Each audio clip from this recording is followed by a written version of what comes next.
Isang mababaw na ilog sa Romblon ang biglang kinakitaan ng sinkhole. Ang mga residenteng malapit sa ilog nangangamba sa posibleng peligro na dala ng sinkhole. Narito ang report.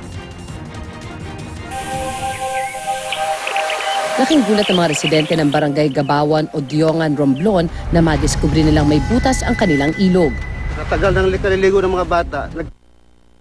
Naman siya. Hindi naman yan problema dito eh. Ay ngayon lang nangyari. Nababahala akong papaliguan ko ulit yung aking mga anak at apo. Baka kasi higupin sila pa ilalim. Unang nakabansin nito noong nakaraang linggo ay mga residenteng sina AJ at Eman. Tulad kasi ng ibang nakatira sa paligid ng ilog, hilig din ng dalawa na maglangoy dito dahil ito'y mababaw lang.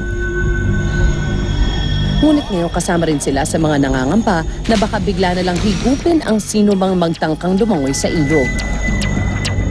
Dati po, ganito ang kulay ng tubig. Nung bumalik lang kami noong Sabado, naging kulay asul na po. Ayon sa Department of Environment and Natural Resources at sa Mines and Geosciences Bureau, ang butas sa ilog sa barangay Gabawan o Diongan, Romblon, isang sinkhole. Nagkakaroon nito kung may espasyo o butas sa ilalim ng lupa. Paglipas ng panahon, dahil din sa natural na pagguho ng lupa, lulubog ito at bubo ng isang malalim na hukay. Para malaman kung ano nga ba ang nasa ilalim ng sinkhole, hiningi nila ang tulong ng Australian technical diver na si Chloe Wessling.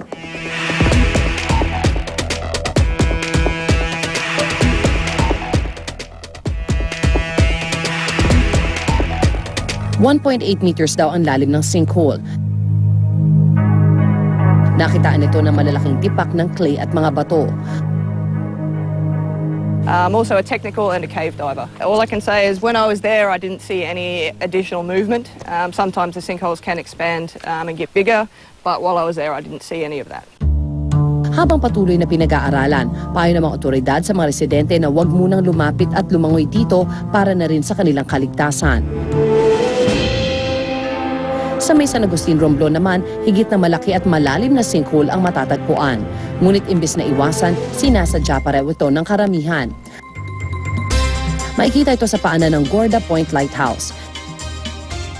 Pinagkukunan daw ito ng lobster at ilang malalaking isda. Ngunit sa ngayon ay pinag-aaralan na kung dapat nga bang ipagbawal ang pangingisda rito at ideklarang isang protected area.